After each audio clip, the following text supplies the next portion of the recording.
Mm. Bien, pues vamos con la quinta sesión, ya vamos a la mitad de este curso, Irán, Irak, entre religiones, imperios y petróleo.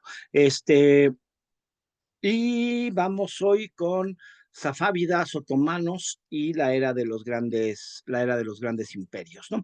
Más o menos, si se acuerdan, la semana pasada, bueno, antepasada, perdón, habíamos empezado a ver, bueno, la llegada del Islam, ¿no? Habíamos empezado a ver la llegada del Islam a la región mesopotámica y a la región de Irán. Eh, y básicamente vimos cómo entran dos tipos de Islam, ¿no? O sea, existen dos grandes vertientes en el Islam, digo, existen más, pero existen dos grandes vertientes en el Islam, que son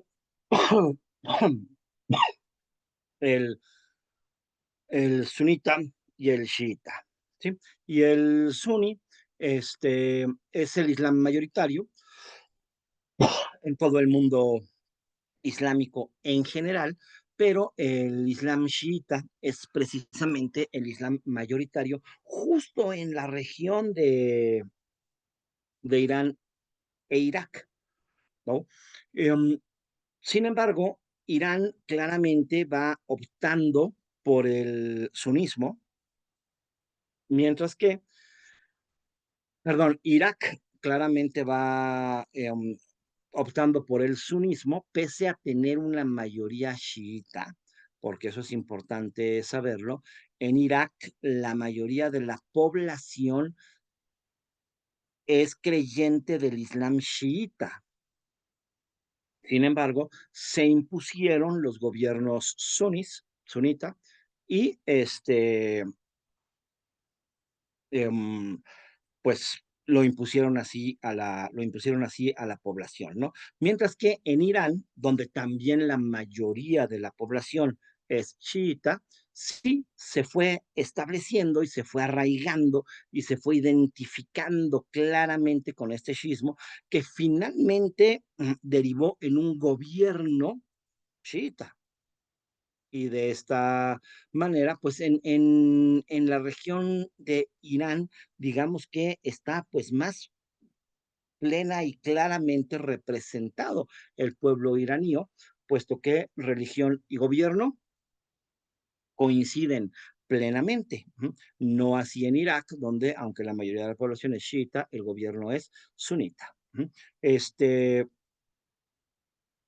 la diferencia principal del shiismo, por si no se acuerdan, la diferencia principal del shiismo es este concepto de que el califa debe de ser un descendiente directo de Mahoma, ¿no? Y ellos seguían esta línea a través de Ali, yerno de Mahoma, esposo de Fátima. A través de Fátima y Ali, ellos seguían esta descendencia. Este, este califa, o imán, el imán en el chiismo, que es el líder máximo religioso, pues fueron asesinados muchísimos imanes, ¿no? Y entonces el duodécimo de estos imanes, pues simplemente desapareció. La lógica nos dice que también se lo cargaron, y lo encontraron en el cadáver, ¿no? Pero de aquí surge el chiismo duodecimano. El chiismo duodecimano precisamente dice que este duodécimo califa está oculto por Dios, Dios lo escondió, o sea que nunca murió, por ahí anda. Está oculto porque Dios lo escondió, tiene 400 años, pero está oculto porque Dios lo escondió, y se volverá a hacer presente cuando sea el momento adecuado de que pues el mundo finalmente se convierta al Islam, y pues aparecerá nuevamente este gran imán que pues llevará a cabo la conversión mundial a la verdadera y única fe.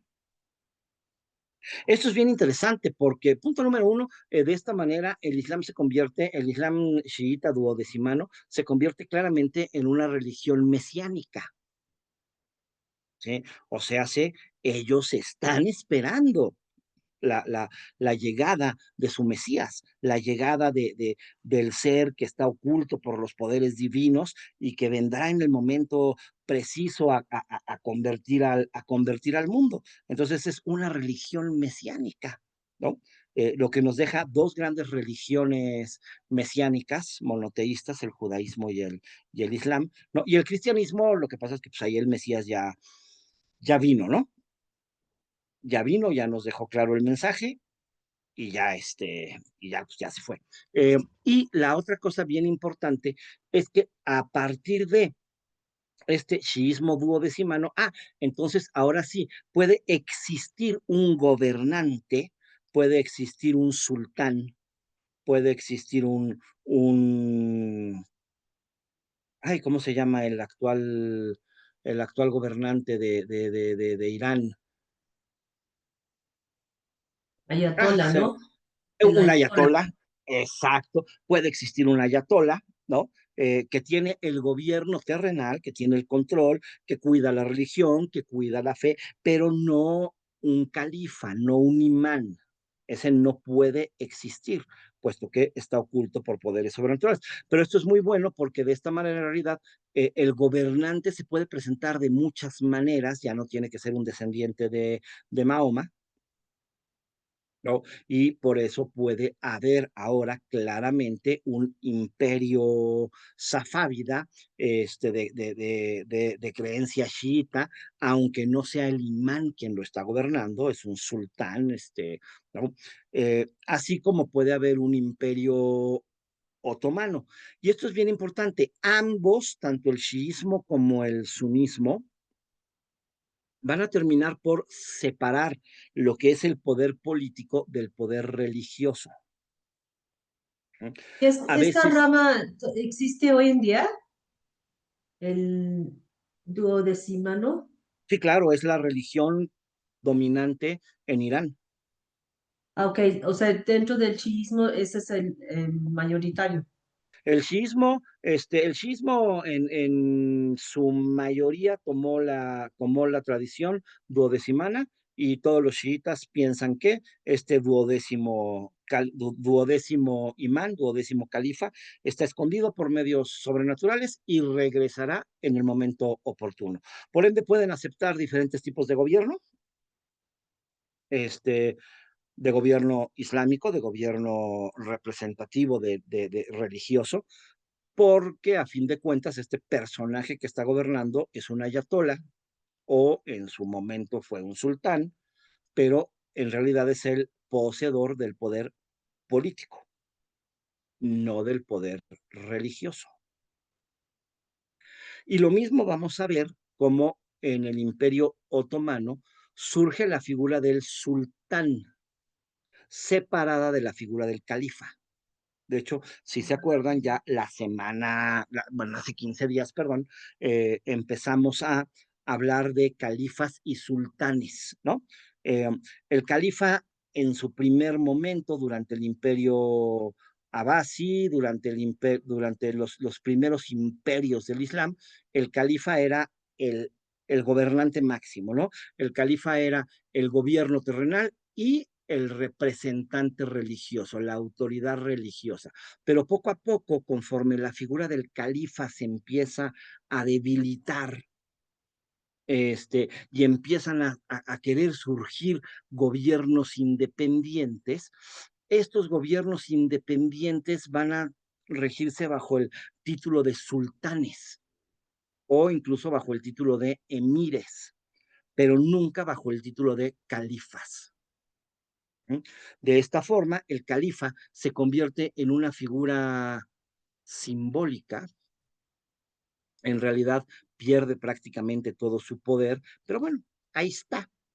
el califa guardadito, ¿no? Y los sultanes son los que verdaderamente gobiernan. Después el Imperio Otomano, por supuesto, volverá a unificar al sultán y al califa en la misma persona, pero siempre existen, o sea, pueden existir en la misma persona, pero son los dos, pues son como dos trabajos diferentes, ¿no?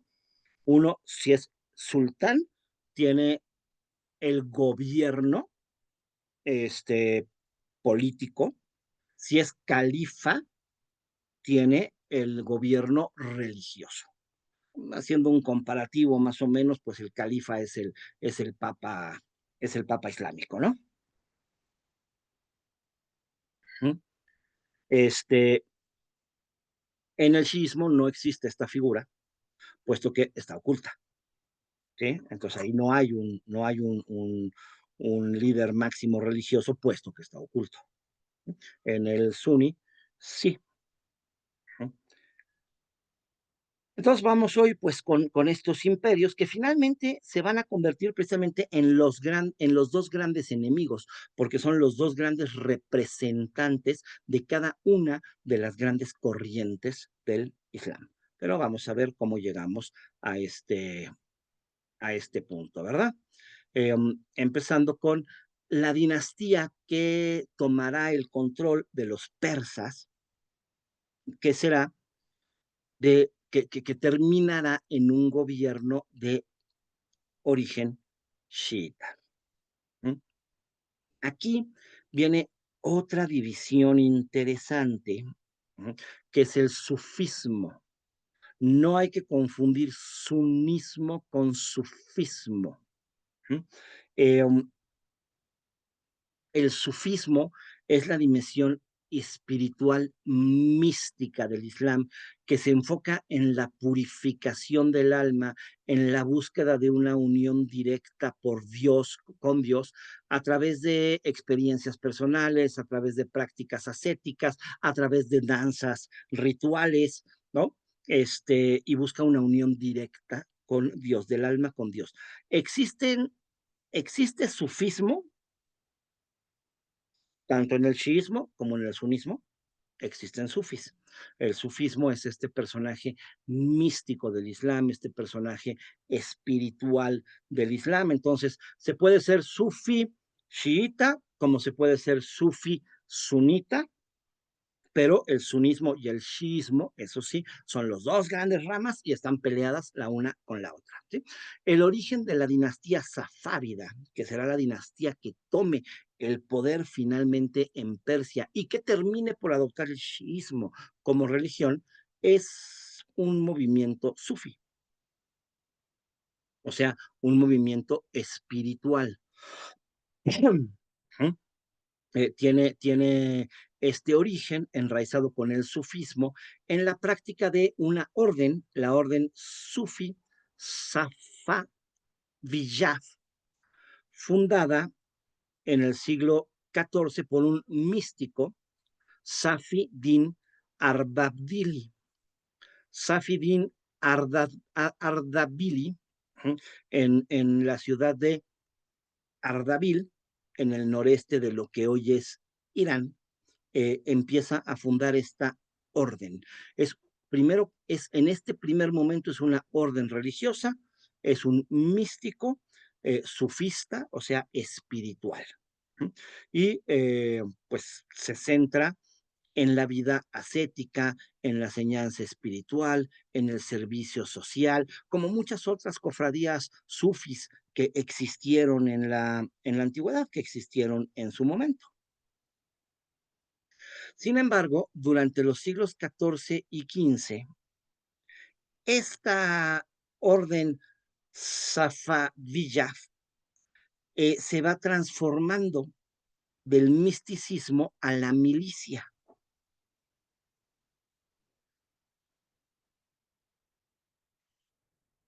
y van apareciendo otros líderes como Junaid y como Haidar, estos descendientes de Safi al-Din. Safi al-Din, que fue este primer gran místico, ¿no? La orden va adquiriendo un carácter más de tipo militar y de ideología mesiánica.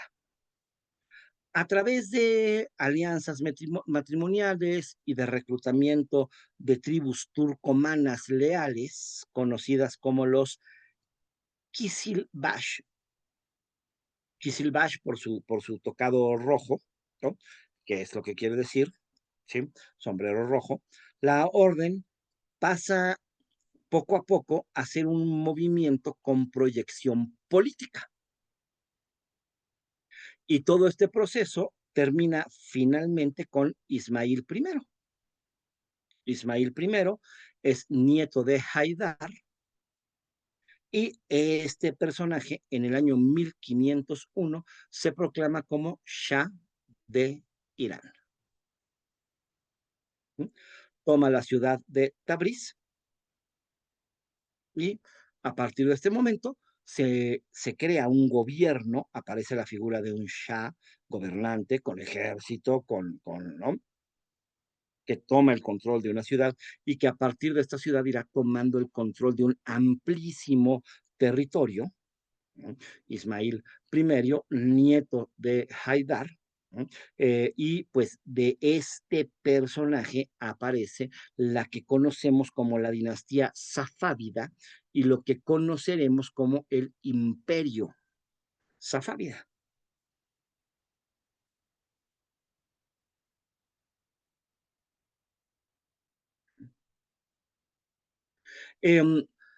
Apoyado por este grupo de tribus turcomanas, los Kisilbash, que eran un conjunto de turcomanos. Esto también, otra vez importante, porque vamos viendo cómo se va dando la aparición de otros pueblos y la aparición de ejércitos que son diferentes al origen mismo del Islam, ¿no? El origen mismo del Islam es árabe, ¿sí? En el caso de estos personajes safávidas, ellos son iraníos, son persas. ¿No? Acuérdense que cuando en Irán siempre predominaron y dominaron los persas, ¿no? Desde el imperio persa en adelante. Cuando el Islam llega a Irán, los persas se convierten al Islam. Claro, quedan bajo el control de las dinastías árabes, de la dinastía Omeya y luego de los abasís, ¿no? Pero el pueblo es persa. Finalmente, quienes tomen el poder en esta dinastía safávida, ahora sí son persas. Esta es una dinastía de origen persa, pero su ejército no es persa, su ejército es turco.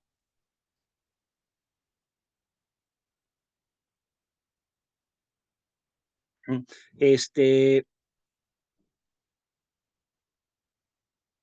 entonces, los safávidas se empezarán a presentar como descendientes de imanes shis.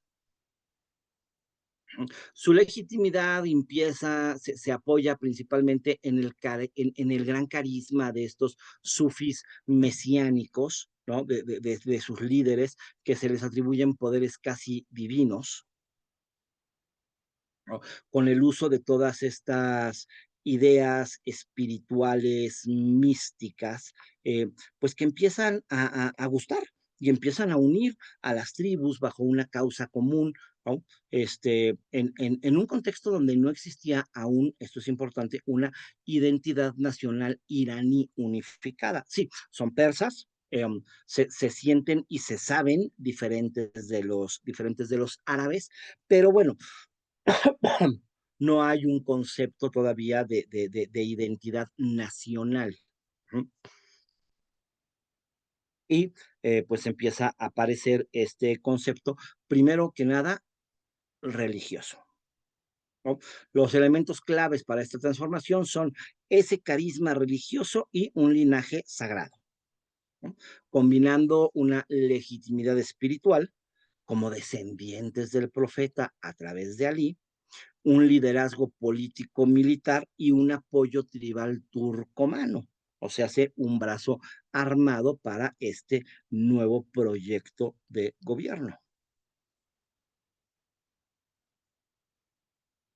inmediatamente con una misión religiosa. Ahora, estos personajes entonces que empiezan únicamente como personajes sumamente espirituales, eh, finalmente tomarán por religión y bandera el chiismo duodecimano. Lo adaptarán como religión oficial. Al principio empezó con un movimiento sincrético, heterodoxo, espiritual, pero finalmente tomará el chiismo duodecimano como religión oficial de ellos. Y de esta manera se legitimarán como los defensores del chiismo.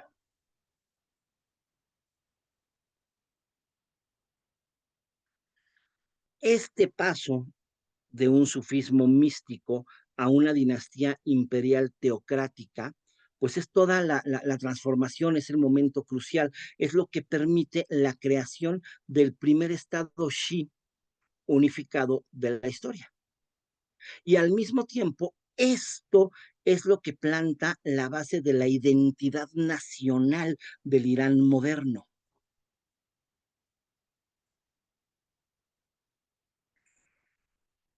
¿Sí? A diferencia de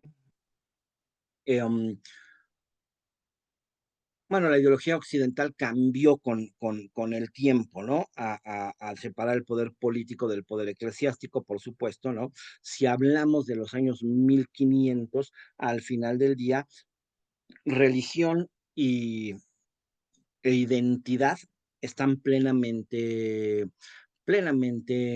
unidos, ¿no? Eh, um, el cristianismo es dueño de Europa y la identidad de Occidente, la identidad del europeo, finalmente es el cristianismo, es su religión cristiana. Después, claro, el europeo separó religión de Estado y esto nunca ha sucedido en las regiones orientales, no ha sucedido en las regiones, en el Islam. Para el Islam, sí, Islam y gobierno van de la manita, ¿no? Entonces, en esta identidad nacional iranía, pues queda claramente arraigado este concepto, un chiismo, que es la religión del pueblo iraní, del pueblo persa. Esto queda íntimamente ligado. Esto provoca la ruptura definitiva con el mundo sunita. Y entonces el mundo sunita va a empezar a quedar liderado por los otomanos, mientras que el chiismo quedará liderado por la dinastía safávida. Y aquí pues empieza todo el conflicto que, que, que arrastramos hoy en día, ¿no? De aquí provendrán todos los conflictos entre safávidas y otomanos, que terminarán por derivar en todos los conflictos entre Irán e Irak, ¿no? De que unos son el gobierno representante del sunismo y los otros son la representación del chiismo. Y ambos terminarán por considerar herejía al otro. Entonces, la posibilidad de poder convivir como dos ramas diferentes de la misma religión se hace prácticamente imposible. Esto les pasa a las religiones, ¿no? O sea, lo mismo el cristianismo, el catolicismo considerará que cualquier variante no católica al final del día es una herejía. Y las herejías considerarán que el catolicismo es una herejía. Entonces, pues lo mismo está sucediendo aquí, ¿no? Pero esto al mismo tiempo también tiene una identidad nacionalista religiosa. Ujú. También de estos conceptos nacionalistas religiosos nacerán conceptos como el panarabismo, donde claramente Irán no juega, puesto que los iraníes no son árabes. Pero el panarabismo que habla de la unión de todos los pueblos árabes. Pero ¿cómo se van a unir todos los pueblos árabes? Pues bajo el concepto del Islam. Su unión es religiosa, porque lo que los une es la religión. Sin religión, Arabia era un grupo de tribus en donde lo que regía era el poder de la sangre. Y por ende, pues eran tribus. No podía existir una unificación. A partir de el Islam existe una unificación entre los árabes que los une su religión. ¿No? Aunque no todos los árabes son musulmanes, por supuesto, ¿no? Pero la idea del panarabismo religioso es unir a todos los árabes bajo el Islam. También hay por ahí un panarabismo socialista, cuya ideología es también unificar a todos los pueblos árabes en un concepto de un gobierno socialista. ¿Eh? Entonces, bueno, pues ahí está este shiismo que ya toma esta ideología religiosa nacionalista y entonces le da un concepto a los iraníes, ¿no? A los persas. ¿No?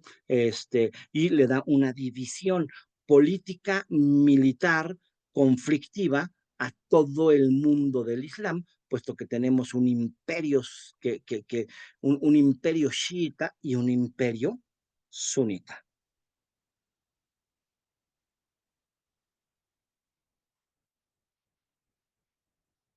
Este imperio safávida, pues, nace precisamente bajo el gobierno de Ismail I, ¿no? Ismail I, quien se convierte en el año en el año 1501. Ismail I nace en 1487. Es descendiente directo de estos líderes de la orden safabí que habíamos estado analizando y por ende hereda todo su prestigio espiritual y político. A los 14 años, Ismail liderea a las tribus Kisilbash en una campaña militar. Esta campaña militar culmina con la toma de Tabriz en el año 1501 y entonces en ese momento Ismail I se declara a sí mismo, se proclama a sí mismo como Shah de Irán, quedando oficialmente fundada la dinastía safávida. Y también, por cierto, oficialmente fundado este título de Shah de Irán, que pues después lo veremos sobrevivir durante un tiempo importante, ¿no? El último Shah de Irán se vino a morir en Cuernavaca en 1973. Ismail, ay, repetí. Ok. Eh, con esto empieza a haber una diferenciación muy, muy clara de Irán, ¿no? Este, y de los otomanos, ¿no? Entonces empezará una identidad religiosa nacional, política, e Irán empezará a desarrollar una identidad muy de ellos, ¿no? Entonces tenemos esta diferencia política, ¿no? Con un Irán gobernado por un Shah, ¿no? Y religiosa, porque rompe con la tradición sunita, ¿no? Este, y por primera vez el shiismo, que todavía en ese momento es una religión minoritaria, hoy es la religión mayoritaria, ¿no? Empieza a tomar su propio poder. Y además social, porque inicia una vasta campaña de conversión forzada, persecución a los ulemas sunitas, destrucción de símbolos y mezquitos sunis en muchas regiones, y pues todo este proceso de convertir al pueblo. ¿Por qué el shiismo duodecimano ¿sí? El Islam Shi, lo que ya habíamos platicado, ¿no? El liderazgo de los 12 imanes descendientes de Ali y Fátima, ¿no? Con todo este concepto de religión mesiánica, ¿no? En donde el último imán está escondido por poderes sobrenaturales, pues le proporciona una estructura teológica coherente para poder justificar el gobierno del Shah como representante del imán oculto, no como imán, ¿no? Como un representante del imán oculto. Y es una herramienta perfecta para poder hacer la construcción de un Estado, para poder centralizar el poder religioso y el poder político en una figura, que en este caso fue la figura de Ismail. Este señor que tenemos aquí es Muhammad al-Mahdi. Muhammad al-Mahdi es el actual imán de, del Islam chiita, es el actual imán del Islam chiita desde hace un fregadal de siglos. Él fue el duodécimo imán y este es el imán que está oculto por poderes divinos y este es el Mesías que tendrá que regresar en el momento adecuado. Muhammad al-Mahdi, duodécimo imán y pues el que está oculto.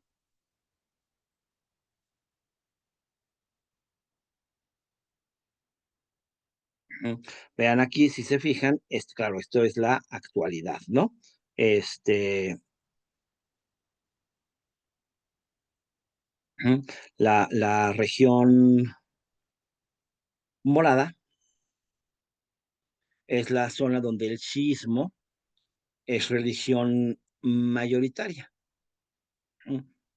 Mientras más oscuro sea el morado, más chiitas hay. Si se empieza a tornar hacia verde, quiere decir que hay más sunitas, y si llegamos al verde oscuro, pues claramente es una mayoría chiita. Entonces, si se fijan, Arabia Saudita, todo el norte África, Turquía, todas estas zonas son de una población mayoritariamente suní, pero justo Irán e Irak, ¿no? Irán más todavía, ¿no? Sí, Irak es un poquito más claro, Irán más todavía, justo Irán e Irak es donde están concentrados todos los, todos los chiitas o la inmensa mayoría de los chiitas. El 90% de los practicantes del Islam son suníes.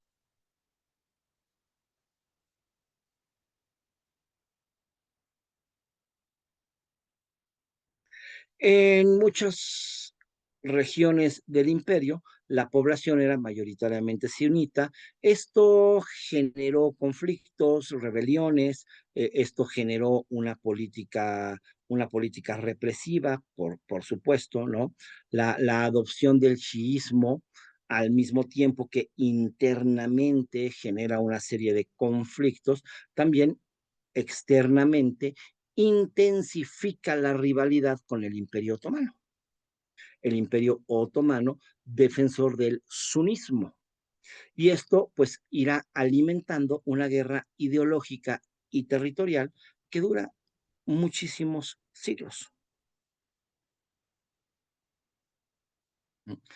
Se importaron teólogos chiíes desde Líbano y Siria para lograr crear una infraestructura religiosa nacional dentro del imperio safávida, y de esta manera se fueron centrando las bases de este clero shi iraní, que, bueno, tendrá gran influencia en Irán, pues digo, tan claramente hasta la actualidad que, pues hoy por hoy, aunque Irán tiene un presidente, en realidad los poderes completos recaen en la figura de en la figura de un ayatollah, ¿no? El presidente se convierte prácticamente en una figura decorativa, puesto que el ayatolá controla al ejército, controla a la policía, aunque hay un poder legislativo, el ayatolá aprueba o desaprueba las leyes en base a su compatibilidad con los conceptos religiosos, ¿no? Y bueno, pues hay ahí un poder ejecutivo, un presidente, pero pues queda completamente opacado por la figura del ayatolá que controla milicia, poder legislativo y poder judicial.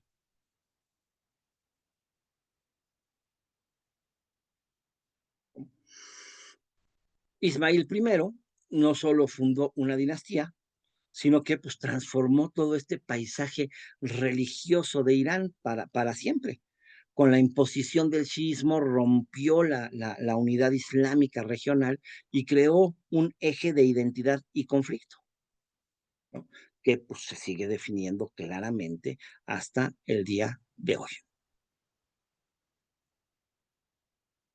Ah, ya, ahí está, ¿no? Este, Entonces, se va a consolidar este Estado Shi, se va a militarizar este estado Shi, y pues irá creando todos sus conceptos de burocracia y cultura perfectamente diferenciados del resto del Islam, ¿no?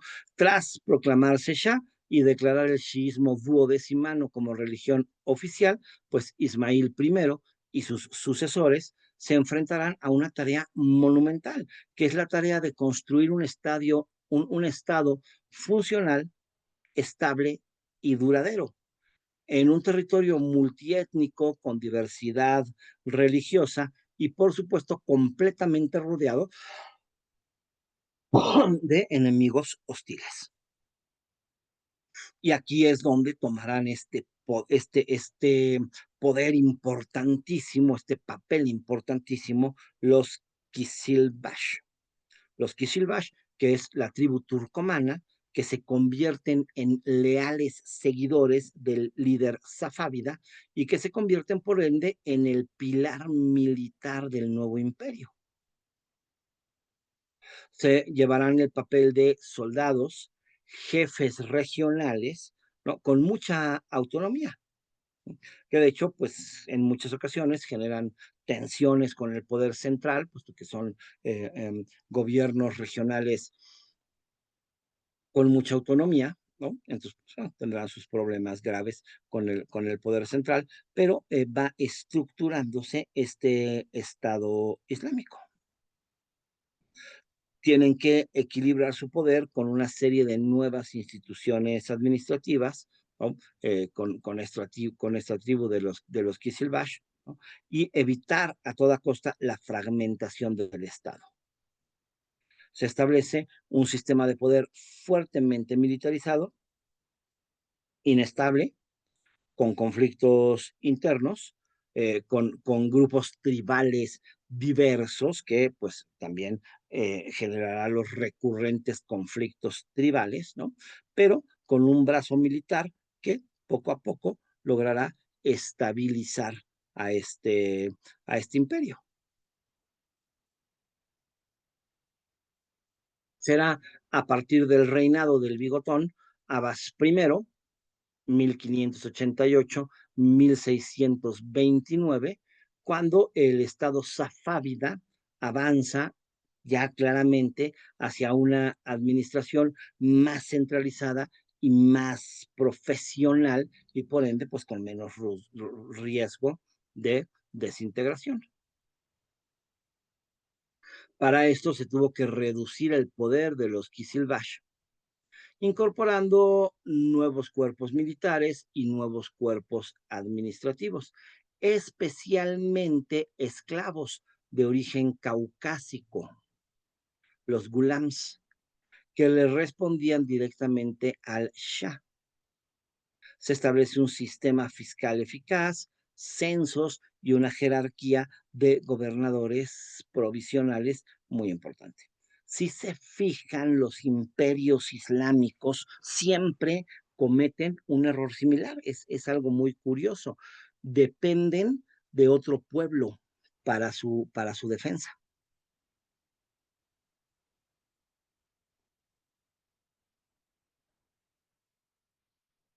El Estado con esto va adquiriendo una mayor cohesión y esto permite consolidar el poder interno y de esta forma poder resistir las presiones externas.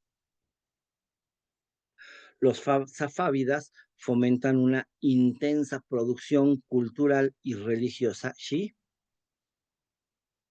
Por supuesto, empiezan a patrocinar en todos sus territorios una serie de madrasas chiíes. Las madrasas, acuérdense, son las escuelas del Islam, ¿no?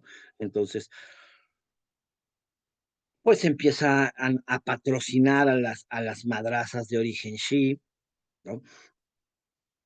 Empiezan la construcción a gran escala de enormes santuarios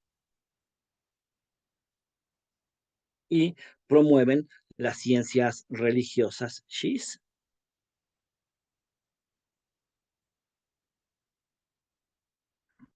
Eh, y además empiezan a crear una serie de ceremonias públicas, como por ejemplo las conmemoraciones del Ashura, que refuerzan la identidad Shi del pueblo.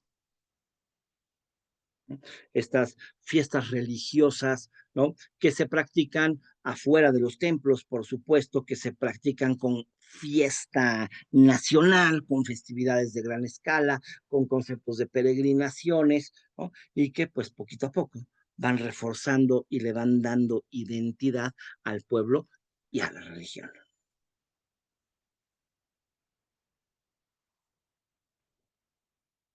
Este festival de Ashura lo tenemos mencionado tanto entre los chiitas como entre los sunitas, pero su significado es completamente diferente. Para los chiitas, lo que se conmemora en el Ashura es el martirio de Hussein ibn Ali. Hussein ibn Ali es el nieto de Mahoma.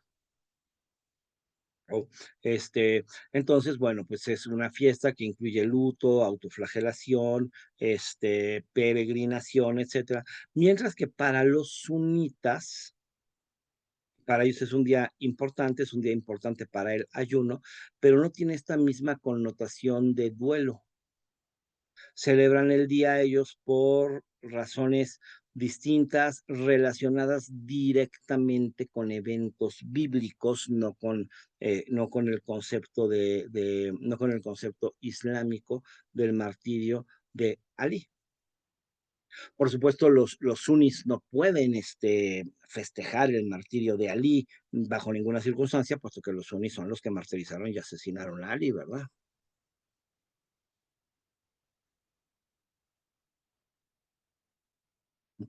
Entonces se van introduciendo todos estos, ¿no?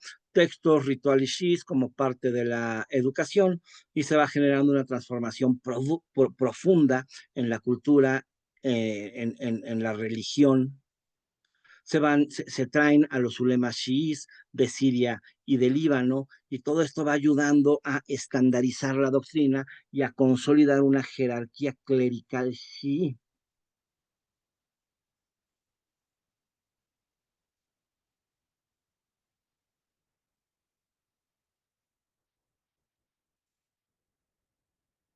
El periodo safávida es además un renacimiento cultural, ¿no? Van a aparecer grandes movimientos de arquitectura. Ahí la ciudad de Isafán se convirtió en uno de los símbolos de grandeza imperial y entonces se construirán grandes mezquitas, palacios, bazares, ¿no? En el arte florecen las miniaturas de tipo persa, la caligrafía, la cerámica y los textiles. ¿No?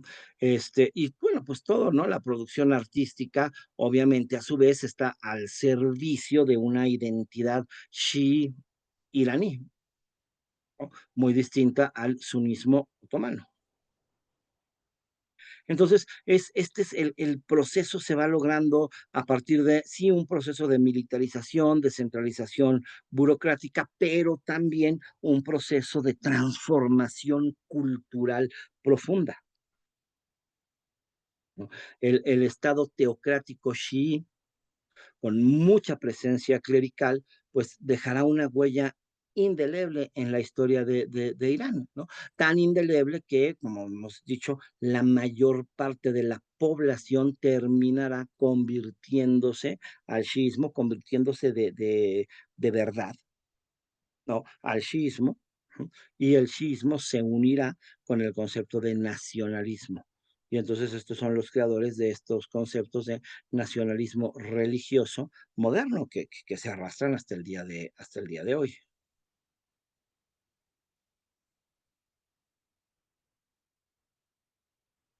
Por su parte, el Imperio Otomano va apareciendo pegadito a este imperio safávida, ¿no?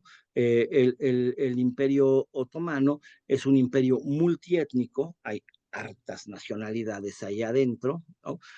Muchos pueblos gobernados por una dinastía, por la dinastía Osmalí, ¿no? Que se originó en la región de Anatolia, en la actual Turquía, y que existió desde finales del siglo XIII, aproximadamente 1299, y hasta 1922. Ay, qué curioso, no me había dado yo cuenta de que son los mismos números. ¿No? Que llegó a abarcar un territorio inmenso, con gran parte del sureste de Europa, el cercano oriente, el norte de África,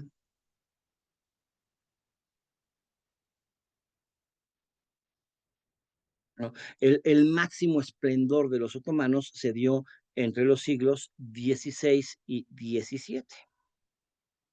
Y en su estructura administrativa, el sultán ejerce la máxima autoridad. Después del sultán vienen un chorro de funcionarios, como el gran visir, y luego como los diferentes visires, o sea, gobernadores provinciales, ¿no? Y pues también, bueno, pues controlará un territorio muy vasto.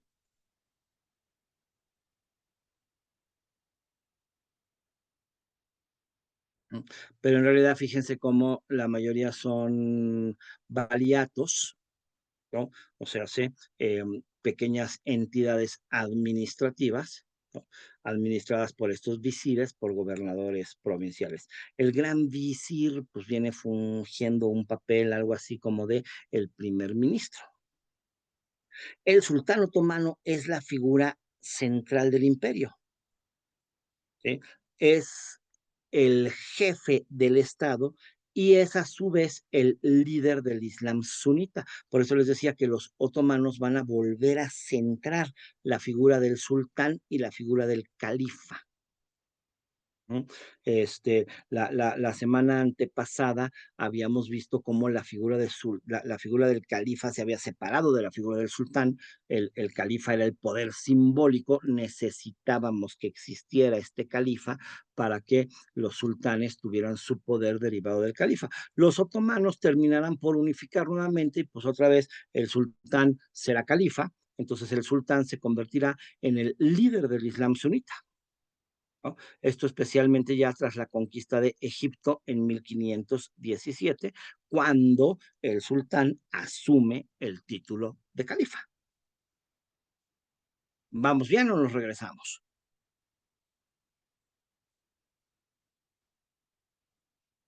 Pues vamos bien, Entonces, supongo. perdón, entre los otomanos y los sunís se separó unos siglos lo que es el califa y el líder político. Y aquí vemos que regresa el califa en los otomanos en el siglo XVI, pero Sí, en los sunís, ¿cuándo ocurrió eso? No, en los ok. chiitas, perdón. A ver, En los los otomanos son sunís, ¿sí? El imperio otomano se presentará como el defensor del sunismo, mientras que el imperio safávida se presentará como el defensor del chiismo. El sunismo, el chiismo requiere un poder político porque el imán está oculto. Por ende, el chiismo no requiere de un poder Ah, religioso, hay sí, un poder esa es la político, diferencia que principal claro, a su en vez el tiene gran sentido. influencia en la religión, ¿no? Pero digamos que es un poder básicamente político. En el sunismo sí se requiere la existencia de un poder religioso. ¿Sí?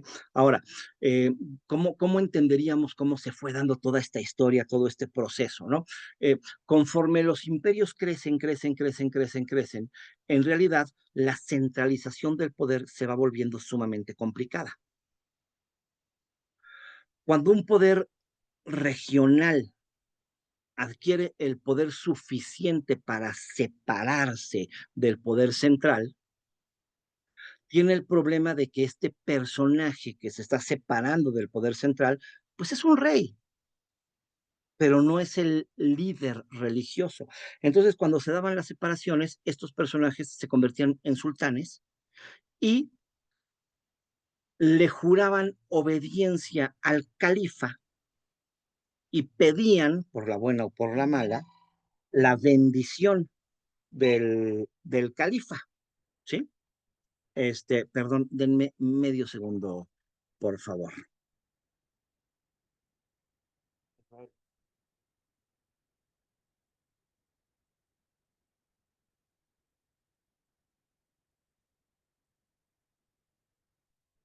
Lo dejo porque estoy dando clase, no te preocupes. Gracias. Ya, perdón. ¿No? Entonces, estos sultanes pedían la bendición del califa, decíamos, por la buena o por la mala, ¿no? Ujú.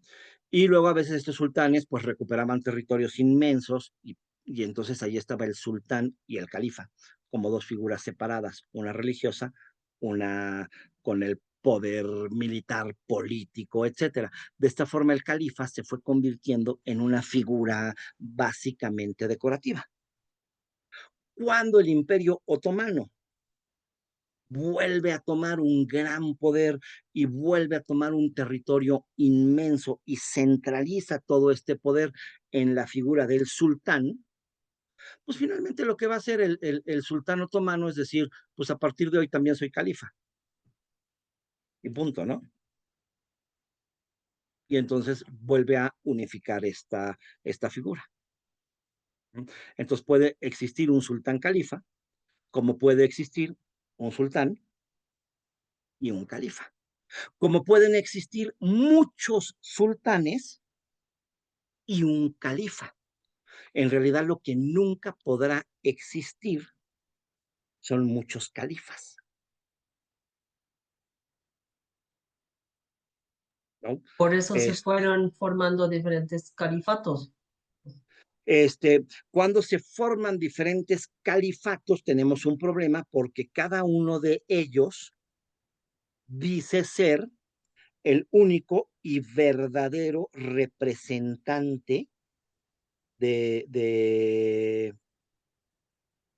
de, de Mahoma, el único y verdadero líder religioso. Que haya dos califas es como que haya dos papas. No es aceptable. Digo, los puede haber, pero ¿qué es lo que pasa? Pues que forzosamente se enemistan y entran en guerra en automático, ¿no? Este, ¿Sí? Entonces, cuando existen muchos califatos, automáticamente cada uno de estos califatos son enemigos. Pero pueden existir muchos sultanatos, siempre y cuando le sean fieles a un califa. Claro, hoy no hay un califa universalmente reconocido, ese es otro de los grandes problemas del Islam, ¿no? Hoy no hay un califa universalmente reconocido. Pero entonces, bueno, pues al final lo que sucedió fue esto, ¿no? Pues que el Imperio Otomano surge, va tomando su poder, va creciendo en territorios, va creciendo en poderío, y cuando finalmente en 1501 el Imperio Otomano invade Egipto y se vuelve ya una entidad imperial sumamente grande y sumamente poderosa, pues el sultán dice, además de sultán, señores, soy califa. Y entonces que claramente queda esta división entre un sultán sunita, que a su vez es califa, ¿no? Y un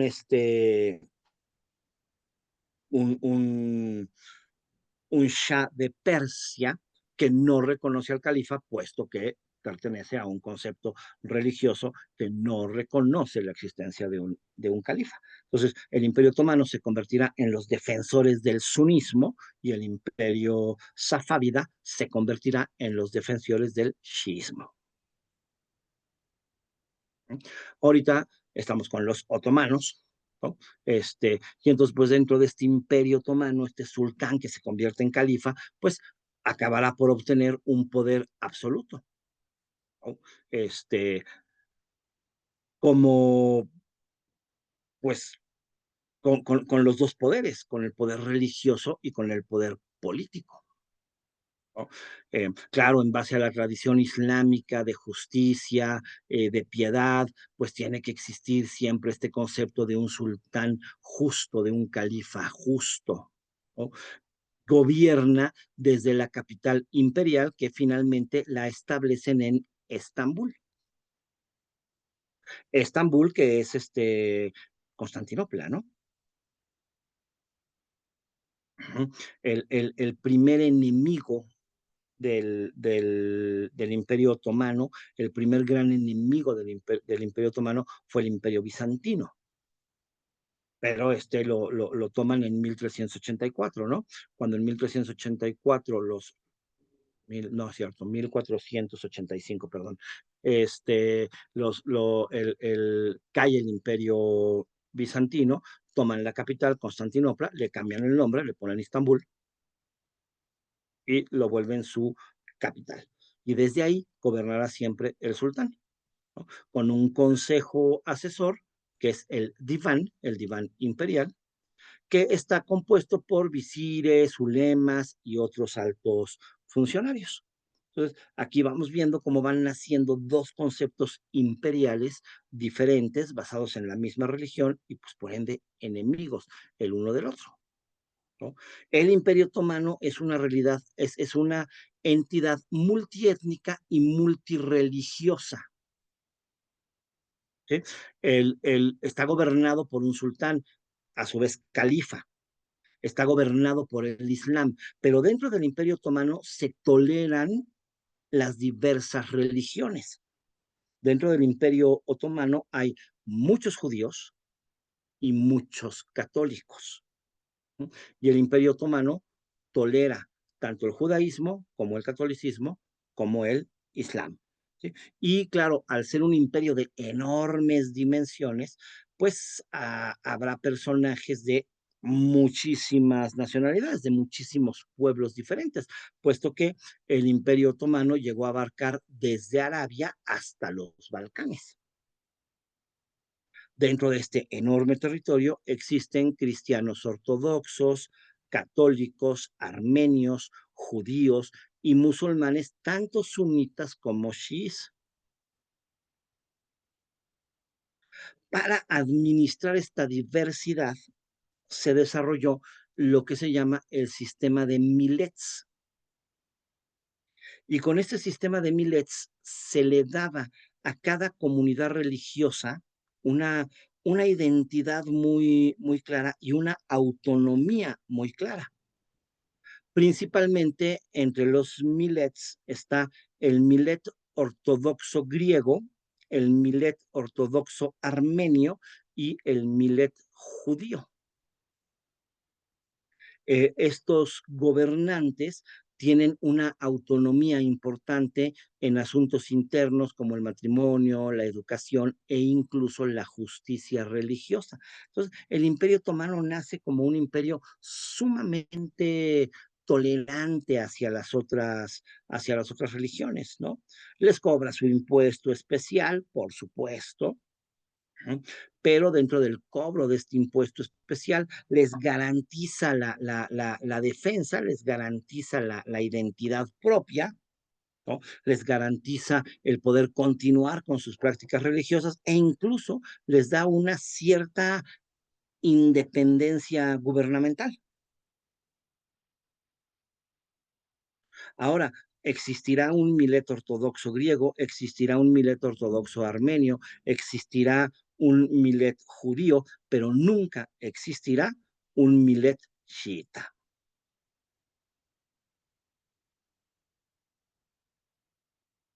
Es más fácil tolerar la diferencia completa de la religión, ¿no? Que la religión similar. Sus líderes, como el patriarca ortodoxo, pues a su vez son responsables ante el sultán por la lealtad y el pago de impuestos de su comunidad.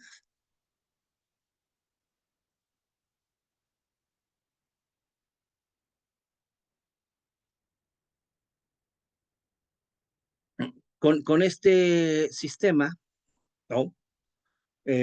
No es un sistema igualitario. Los musulmanes tienen ciertos privilegios jurídicos y fiscales, desde luego, ¿no? Frente a los dimíes o no musulmanes, pero los dimíes a su vez son protegidos y les garantiza estabilidad, garantiza esto dentro del imperio, pues estabilidad y convivencia entre los diferentes grupos religiosos que incluso tienen cierta autonomía gubernamental, ¿no? Que no son iguales, pero las diferencias no son graves, ¿no? Y que, por supuesto, deja siempre abierta la puerta a la conversión. El imperio está dividido a su vez en provincias, eyalets o vilayets, gobernadas por un personaje, Beilberis, gobernante general, ¿no? Y un Sanjak Bey, que es un gobernante distrital. Todos estos funcionarios son nombrados por el sultán y la responsabilidad de todos ellos es mantener el orden, recaudar impuestos y proveer tropas, desde luego, para el ejército imperial.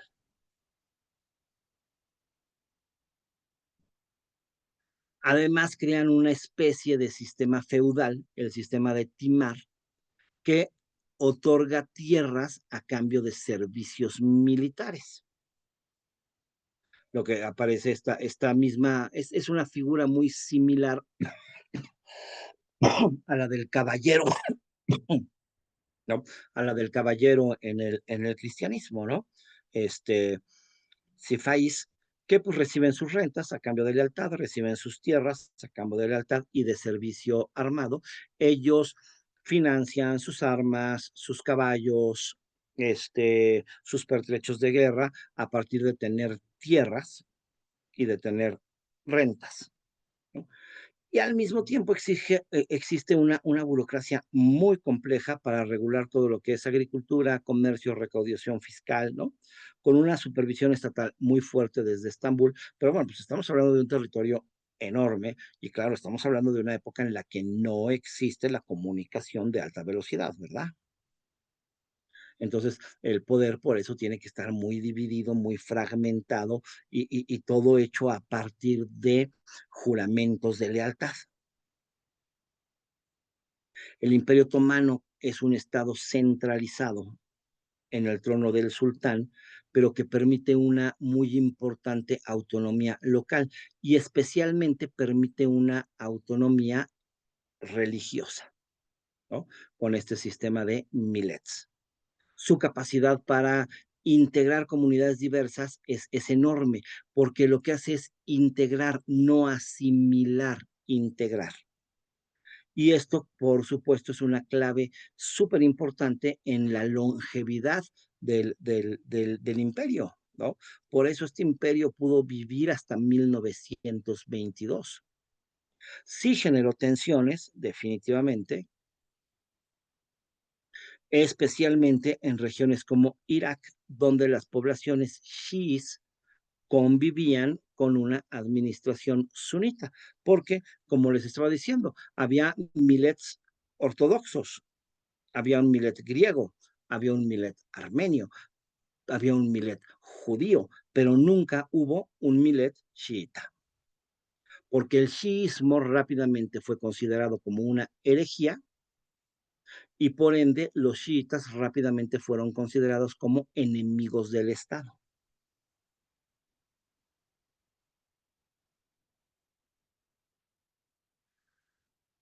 Conquista de Irak y Bagdad en 1534.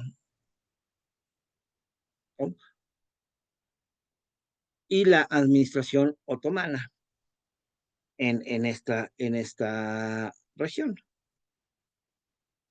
A inicios del siglo XVI, pues la región de Irak era una zona estratégica y altamente disputada entre los safávidas y los otomanos.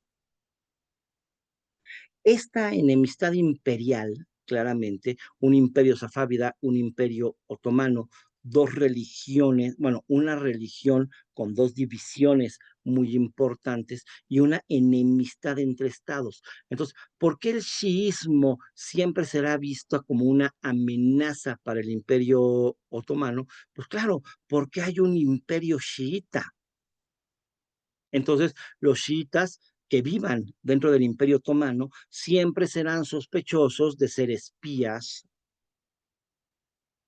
de ser aliados del enemigo, y por eso es por lo que el Imperio Otomano puede tolerar el cristianismo, puede tolerar el judaísmo, pero no puede tolerar al mismo Islam chiita.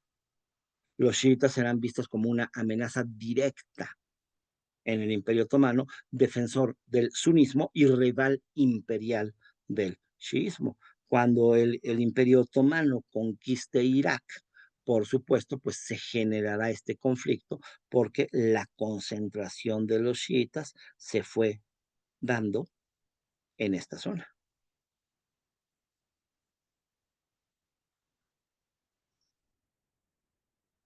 1534, durante el reinado de Solimán el Magnífico, es cuando los otomanos emprendieron una campaña militar contra los safávidas y esta campaña finalmente culminó con la toma de Bagdad, con lo que consolidaron su control sobre gran parte de Mesopotamia.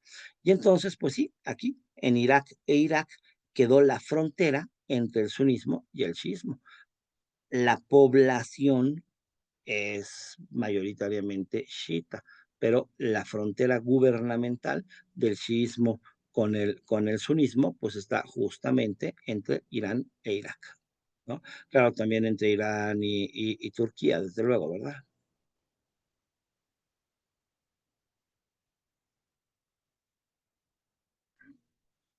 Bagdad es importantísimo, tiene una triple importancia histórica.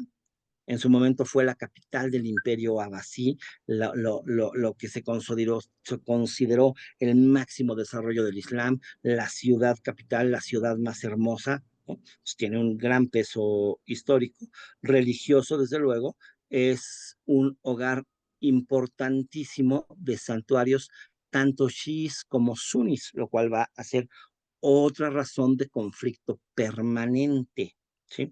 Aquí está la frontera entre el sunismo y el chiismo, pero aquí están muchos de los santuarios más importantes del chiismo. Y además, por supuesto, geoestratégica, conecta Anatolia, Persia, la península arábiga, ¿no? En el dominio de estas regiones está claramente una conexión mundial importantísima. ¿No? Acuérdense la importancia de Constantinopla, ¿no? Siempre fue esa. La importancia de Constantinopla es que es el punto de unión entre Oriente y Occidente. Entonces, pues sí, toda esta región, por supuesto, es a su vez una región geoestratégica importantísima. El control de esta región permite a los otomanos proyectar su poder hacia el Golfo Pérsico y competir por la influencia en la región árabe del Islam.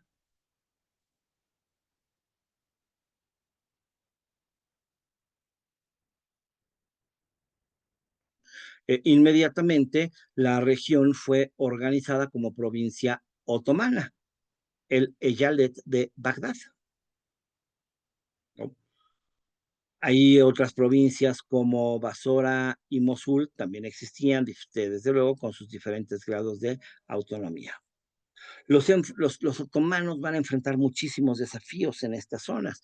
Resistencia tribal, muchas tribus árabes, kurdas y turcomanas se van a resistir a este control centralizado.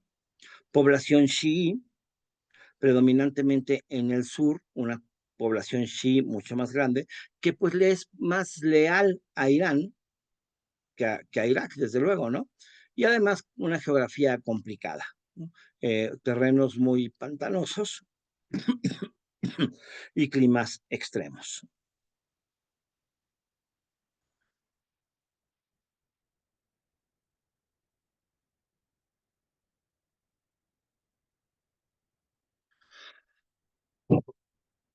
Para poder tener mejor control del gobierno, los otomanos se van a apoyar en la élite urbana sunita. Entonces le van a dar los cargos importantes a los sunitas, cargos judiciales, cargos administrativos, ¿no? También, por supuesto, a pactar con varias tribus locales a cambio de una relativa autonomía, un respeto al poder central. Este, y el sistema de timar, otorgamiento de tierras, que habíamos visto hace ratito, ¿no? Para la gestión de tierras y reclutamiento militar. Sin embargo, el control otomano sobre Irak no va a ser constante. La gran problemática de Irak es que, pues sí, Bagdad cambiará de manos varias veces durante las guerras otomano-safávidas. En 1624 fue tomado brevemente por los safávidas. Luego, en 1639 vino la paz de Suhab, que estabilizó la frontera entre ambos imperios y confirmó el dominio otomano sobre la región iraquí. Pero pues con acuerdos, con pactos, pero en realidad, pues sí, la rivalidad ideológica y territorial, pues es un continuo de la región. Esto lo convirtió en un espacio fronterizo conflictivo y de importancia simbólica y estratégica para cada uno de los dos imperios. Um, la conquista otomana de Irak consolidó la hegemonía sunita en Irak, en una región con una población chií significativa. Y pues claro, esto genera todas las tensiones que se puedan generar.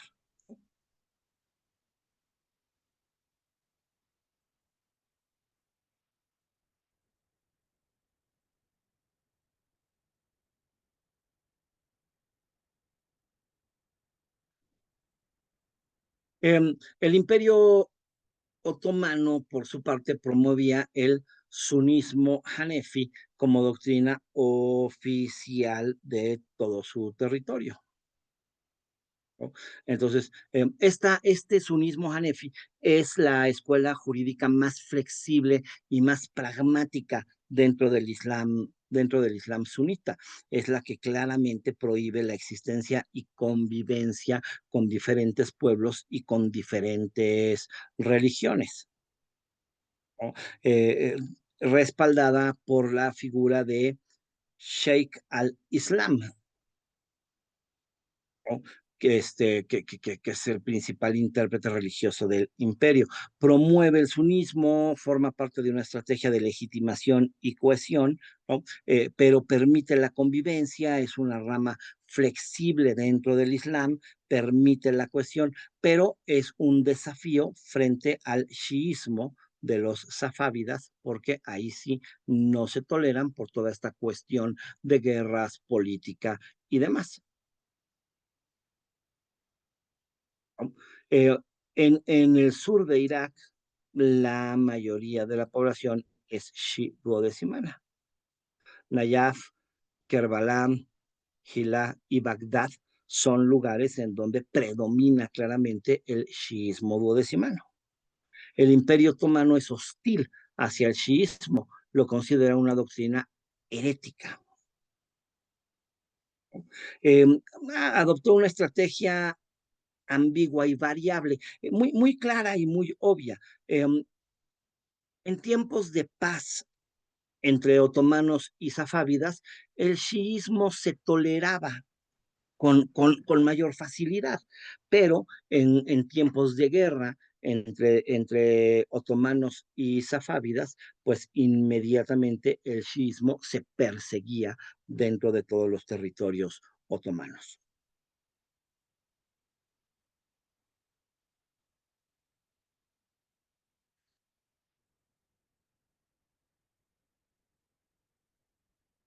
¿No?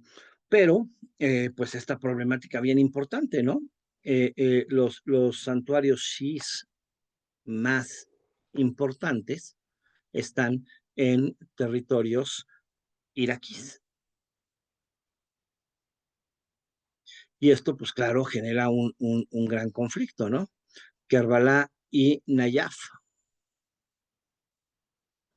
siempre continuaron funcionando como centros religiosos, como centros de peregrinación que atraen a fieles de de toda la región, incluido de Irán, ¿no? Por ser importantísimos para el shismo. Al mismo tiempo, están por ahí también los kurdos que están repartidos entre las zonas montañosas del noreste de Irak, el este de Anatolia y el oeste de Irán.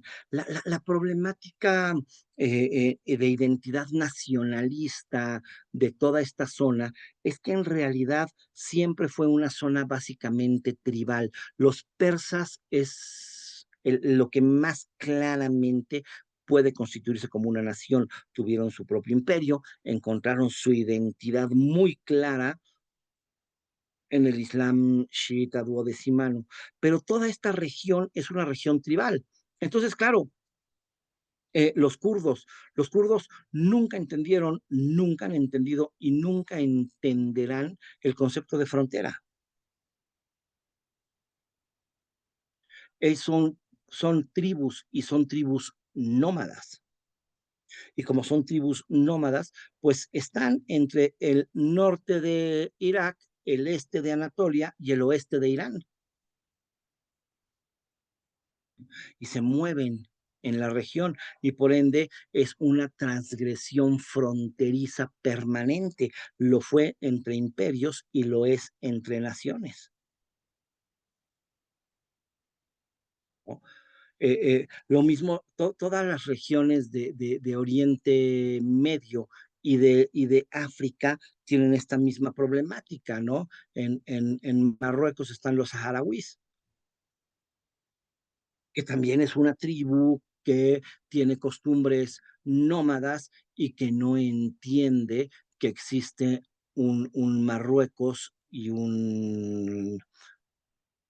una región del Sahara y una serie de países que están dentro de su campo de movimiento. Los kurdos, los saharauis, se irán convirtiendo en estos grandes pueblos expulsados.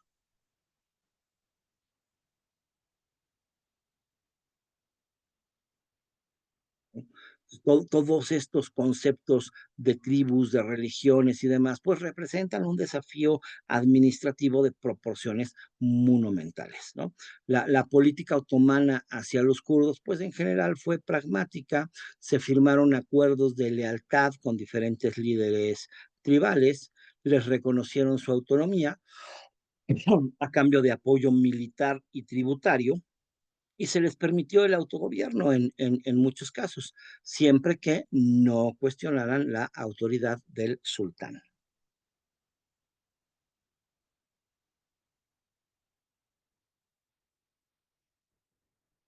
¿Mm? Em, Aunque el sistema de Millets, habíamos visto, pues ofrecía todo este marco de coexistencia religiosa, ¿no? Al trato hacia los musulmanes, pues es otro, mucho más problemático, porque no tienen su millet separado, porque se les exige adoptar formalmente el sunismo para poder ocupar cualquier tipo de cargo público, porque sufren de una estigmatización terrible.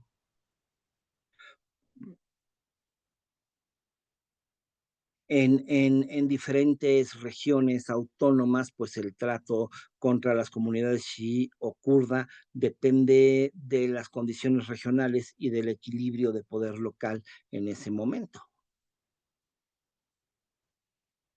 Entonces, en Irak, pues la política básicamente fue oscilante, ¿no?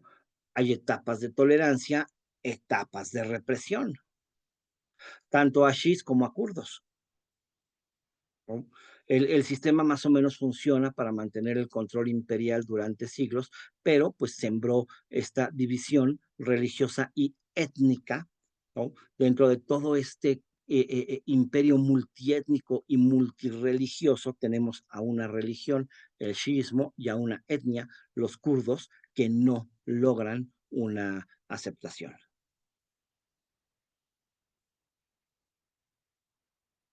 Ujú. Este, esto durará a lo largo de la colonia británica, a lo largo del régimen de Saddam Hussein y a lo largo de la posguerra actual, ¿no? Hay una rivalidad notoria entre un imperio otomano y un imperio safávida. Y esto nos trae una serie de guerras y de diplomacia muy compleja, ¿no? Es una confrontación territorial e ideológica.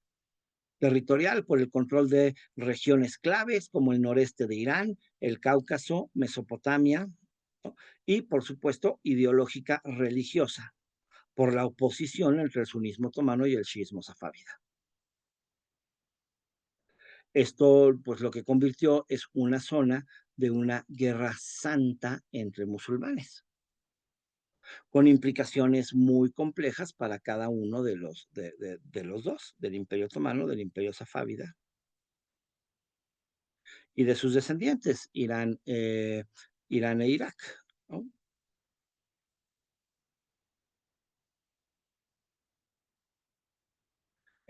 Diversas campañas militares, territorios en disputa permanente, pues es la consecuencia lógica de todo esto, ¿no? Tabriz es una de las ciudades clave en el noroeste de Irán, fue la capital inicial de los safávidas, acuérdense, desde Tabriz se declaró como Shah de Irán, Ismail I, pero pues va a ser tomada y reconquistada varias veces por ambos bandos. Su cercanía con Anatolia, pues la hace un punto de choque permanente. Ujú. Bagdad, ¿no? Bagdad, que fue tomada por los otomanos en 1534, en la época de Soleimán el Magnífico, pero fue reconquistada por los safávidas en 1624, bajo el gobierno de Abbas I, y finalmente retomada por los otomanos en 1638, en una campaña liderada por el sultán Murad IV. Es una lucha simbólica, es la ciudad del califato y es una lucha estratégica, es el punto de paso entre Persia, Siria y Arabia. Y el Cáucaso, todos los alrededores de Rusia, ¿no? Una región habitada por diversos pueblos, georgianos, armenios, azarís, kurdos, riquísima en recursos naturales y que pues por ende será un interés permanente tanto de los safávidas como de los otomanos, como de los rusos, como de los gringos, como de los ucranianos.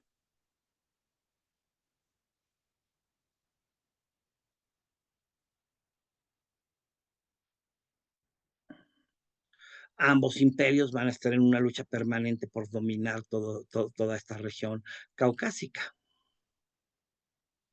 Y todos estos conflictos, pues sí, generarán campañas brutales, deportaciones forzadas.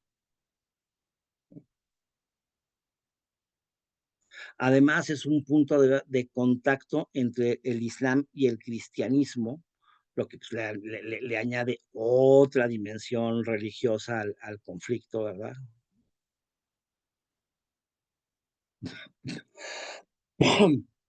Y claro, toda esta guerra, todas estas campañas dejan heridas muy profundas entre la población civil, ¿no? ¿No? Desplazamientos masivos, saqueos, destrucción de ciudades, ¿no?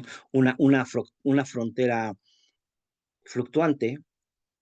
Un ratito le perteneces al Imperio Otomano y otro ratito le perteneces al Imperio Safávida, ¿no? La soberanía, pues depende del resultado de la última guerra. Una zona en donde claramente se aumentó la militarización, se desarrolló una cultura de confrontación.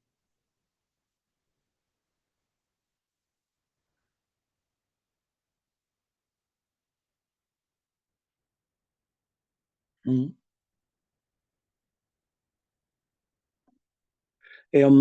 Nunca se logró una victoria definitiva por ninguno de los dos pueblos, ¿no? Entonces, esto a su vez fue llevando a la búsqueda de soluciones diplomáticas que tampoco son fáciles, ¿no? Pero ahí se van dando diferentes tratados. La paz de Amasya en 1555 es el primer reconocimiento diplomático después de algunas décadas de guerra entre los sultanes otomanos, Solimán el Magnífico principalmente, y los shahs safávidas, Tahmasp I. Ambos imperios pues, se dan cuenta de que el conflicto permanente debilita sus fronteras, debilita sus recursos y firman por primera vez un tratado de paz en Amasya en 1555, ¿no? En la ciudad de Amasya, que está en el norte de Anatolia. Aquí por primera vez se reconoce la frontera entre ambos imperios.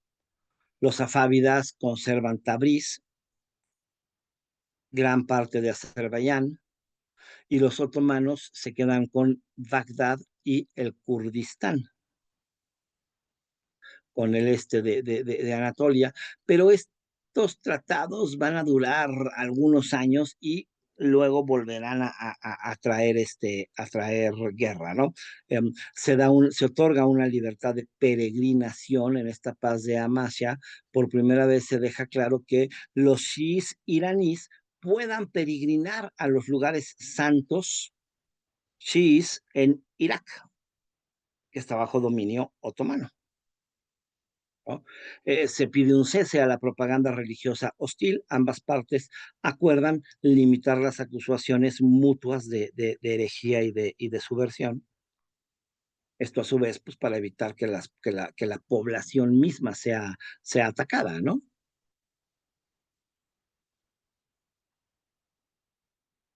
Después se tiene que firmar otro tratado, el tratado de Sujaf, que vuelve a fijar la frontera después de una nueva serie de guerras, incluida la campaña de Murad IV, que retoma Bagdad en 1638.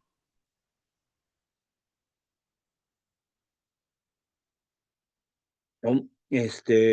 Se firma este nuevo tratado entre el Imperio Otomano y el Shah Safávida,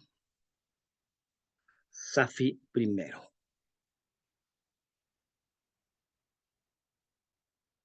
nieto de Abbas, que es el que había firmado la primera paz. Bagdad y el sur de Irak quedan definitivamente bajo dominio otomano, igual que el noreste de Irán, incluyendo la ciudad de Tabriz, es reconocida como parte del territorio safávida. Cada uno se queda con su capital importante, ¿no? Y el Cáucaso, pues ahí se lo dividen. Georgia y Armenia, mayoritariamente bajo control otomano, ¿no? Se reafirma la libertad de peregrinación chií a los lugares santos bajo soberanía otomana. Y esto ya nos establece una frontera relativamente estable entre ambos imperios que permanecerá con muy poquitos cambios hasta el siglo XX y que permitió una coexistencia pragmática.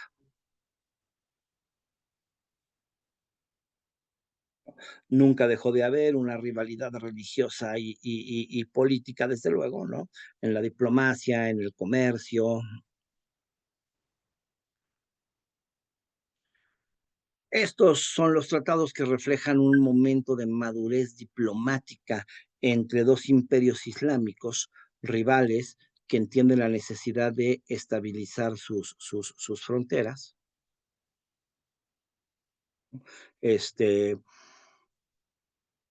revela que crea una dinámica duradera, un Irak bajo dominio otomano sunito, aunque con una población chií vinculada espiritualmente a Irán. Este desequilibrio, pues es la constante, son las tensiones, esto es toda la problemática contemporánea de la zona, ¿no?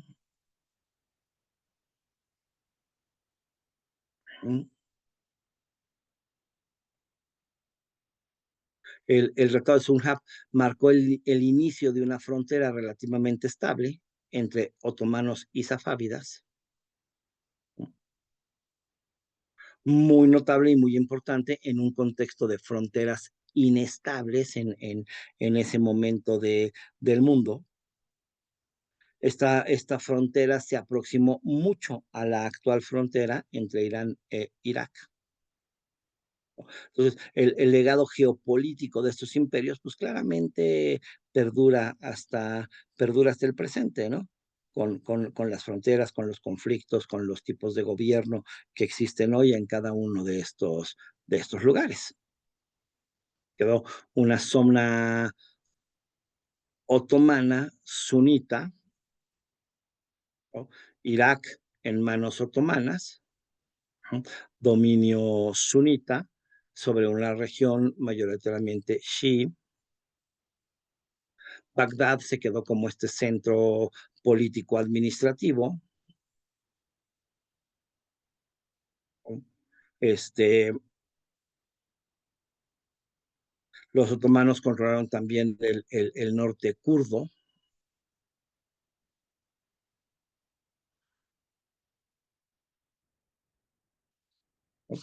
Gracias a estos tratados, finalmente, pues ambos imperios lograron concentrarse en otros frentes y expandirse hacia otros lugares, ¿no? Ya gracias a esta paz definitiva, los otomanos pudieron empezar a centrarse en Europa y en el Mediterráneo, y los safávidas a estabilizar el interior de Irán y a su vez expandir sus redes comerciales hacia la India y hacia el Asia Central, ¿no? Al mismo tiempo, pues claro, facilitó un aumento en los intercambios diplomáticos, culturales, comerciales, ¿no? Siempre en un clima de espionaje, de vigilancia mutua y de sospechosismo continuo, ¿no? Las tensiones político-religiosas jamás desaparecieron, ¿no? Irán siempre siguió promoviendo el chiismo en Irak, ¿no?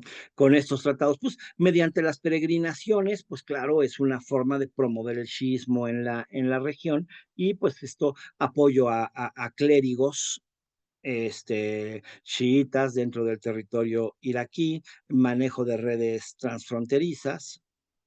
Y los otomanos siempre vieron esta influencia como una amenaza a su autoridad. Por eso desprecio al chiita que vive en la región iraquí y que además son la mayoría.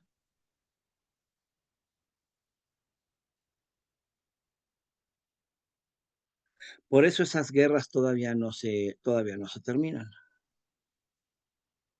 ¿no? Entre los santuarios de, de estos pueblos, ¿no? Nayaf, que está al sur de Bagdad, alberga el santuario de Imam Ali, ¿no? Que es el primo, el yerno del profeta Mahoma, el primer imán legítimo según la doctrina chií. Para los chiíes, pues Ali es una figura importantísima, ¿no? Y Nayab está, pues, en pleno territorio iraquí.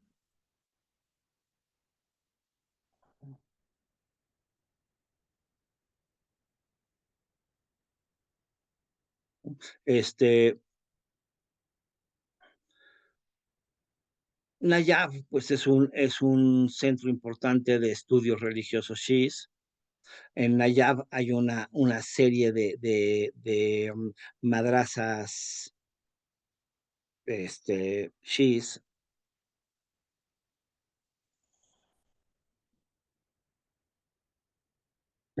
Otra región importante es Kerbala, ¿no? En donde se vivió en el año 680 la batalla de Kerbala.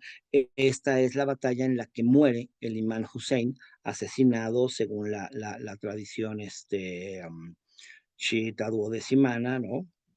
Nieto de Mahoma, y entonces esta región es a donde se viene a llorar la muerte de Hussein.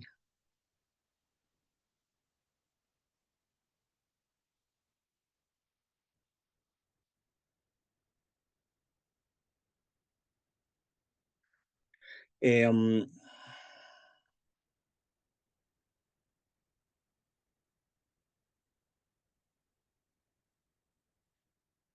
en esta región, bueno, es donde se dio, como dijimos, el martirio de Hussein, ¿no? En mano de los califas omeyas.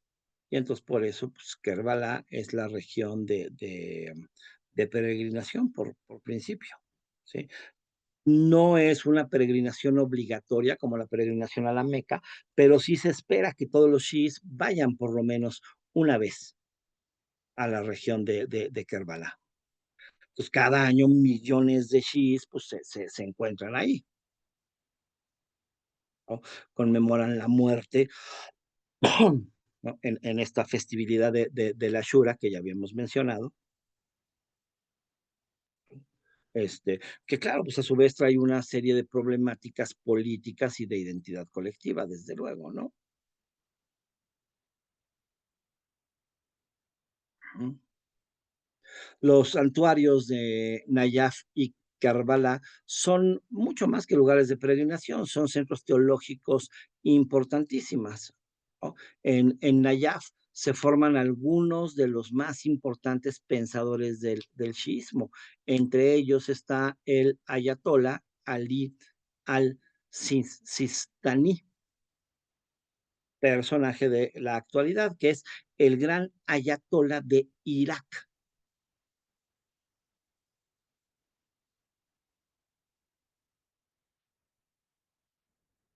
El gran ayatollah de Irak, entendamos,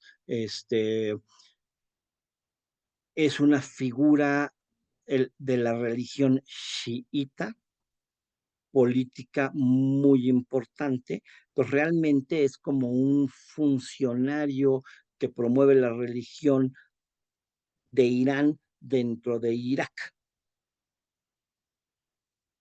¿no? Es el gran ayatollah.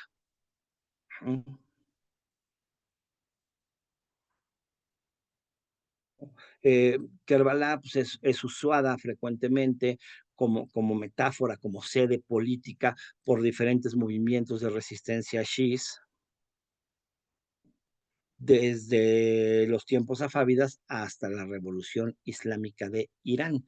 La problemática sigue siendo la misma. Hoy un Irán islámico chiita quiere incorporar Irak a sus territorios. Digo, hay tratados, hay relaciones gubernamentales, no hay una guerra, no está sucediendo en este momento, pero al final es histórico y permanente. La realidad es que Irán considera a Irak parte de estos territorios persas.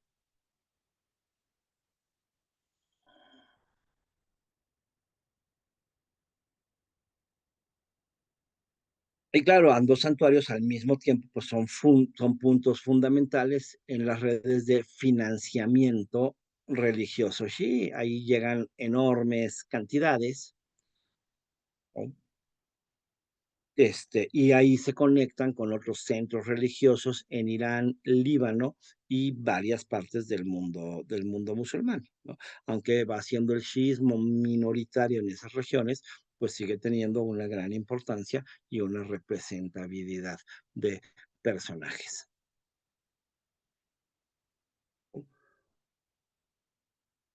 Entonces, pues sí, aunque son territorios de Irak, son vistos por Irán como una parte esencial de su universo espiritual cultural,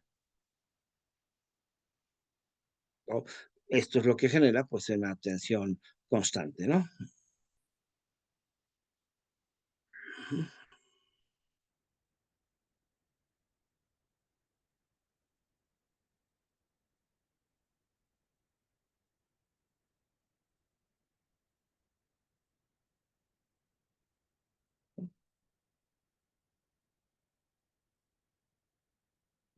Um, pues toda la problemática de esta región, ¿no? Siempre centros de peregrinación importantísimos bajo un imperio oficialmente sunita, ¿no? Con todos los tratados que esto puede representar para que la problemática se reduzca al mínimo, pero pues siempre con esta zona de un control complicado y de una relación diplomática complicada, ¿no? Para Estambul, los centros religiosos chiíes siempre fueron vistos como posibles focos de subversión. Los clérigos chiíes en Irak con frecuencia eran acusados de actuar como agentes iraníes, eran acusados de espionaje.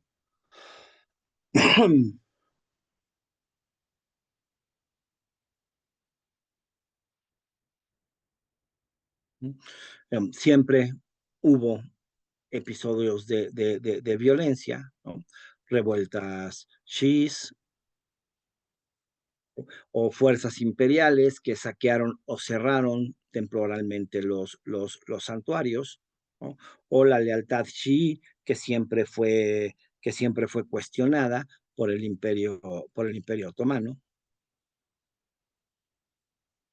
o una fronteriza que, pues, aunque oficialmente se reconoce desde 1639, pues siempre será una frontera problemática, violada, ¿no?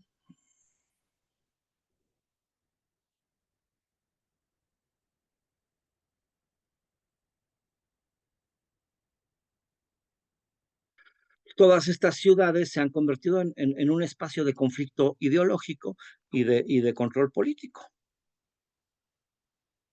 Pues, dos regiones con una problemática permanente, ¿no? Vean la peregrinación, ¿no? Este, la peregrinación la peregrinación safávida en Irak, ¿no? En la modernidad, pues una cantidad brutal de población iraní cruza la frontera para visitar sus lugares sagrados. Esto genera continuamente manifestaciones más bien de tipo político, identatario, nacionalista y otras situaciones que van mucho más allá de la religión. Para ellos la peregrinación es importantísima, pero pues se va mezclando la política con el concepto religioso, que además, aunque nosotros occidentales lo entendemos como algo complicado, ellos más bien para ellos más bien lo que es extraño y complicado es una división entre Estado y religión, ¿no? Esto es lo que es complicado para la creencia de ellas, ¿no? Ya habíamos dicho la diferencia con la Haj de la Meca, la peregrinación no es obligatoria, pero de todos modos miles de peregrinos cruzan la frontera. Aquí dice durante los siglos XVI al XVIII, ¿no? Miles de iraníes cruzaban la frontera imperial para visitar los santuarios y para fortalecer los lazos religiosos entre Irán e Irak. Pero bueno, en realidad del siglo XVI al siglo XXI, ¿verdad? Mm.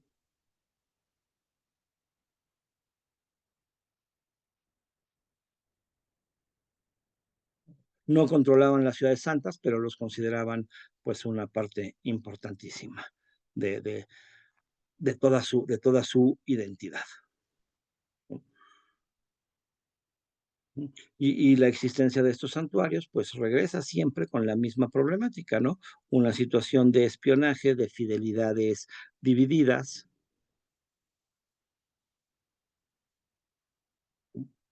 Los religiosos safávidas dentro del territorio del Imperio Otomano, pues siempre serán precursores de la religión enemiga, ¿no? Todo el tiempo hay ulemashis que viajan entre las diferentes ciudades santas, ¿no? Muchos clérigos iraníes que pues mueven dinero, forman alianzas, hacen proselitismo religioso.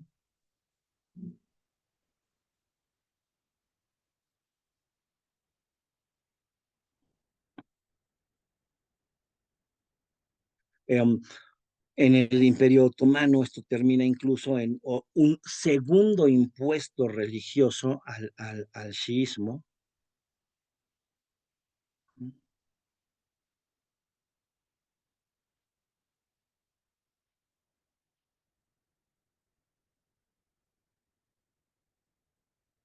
Entonces, pues esta frontera siempre será una de las fronteras más conflictivas del mundo. Hemos visto muchas fronteras sumamente conflictivas, ¿no? Pero pues, ¿por qué? Por peregrinaciones, redes clericales, ¿no?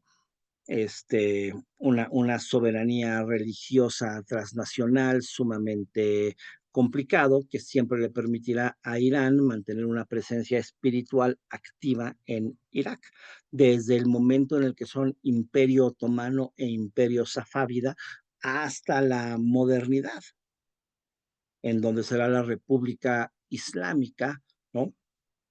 Irak se supone una república laica. Y bueno, pues hasta ahí llegamos el día de, el día de hoy, ¿no? Entendiendo pues esta división imperial, ¿no?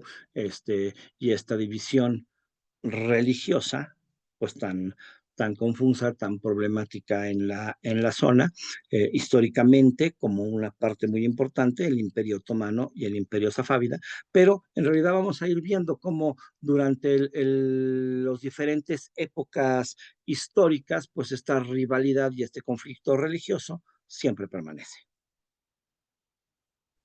Y pues es todo, hasta aquí llegamos el día de hoy. Muchas gracias, profesor. Gracias.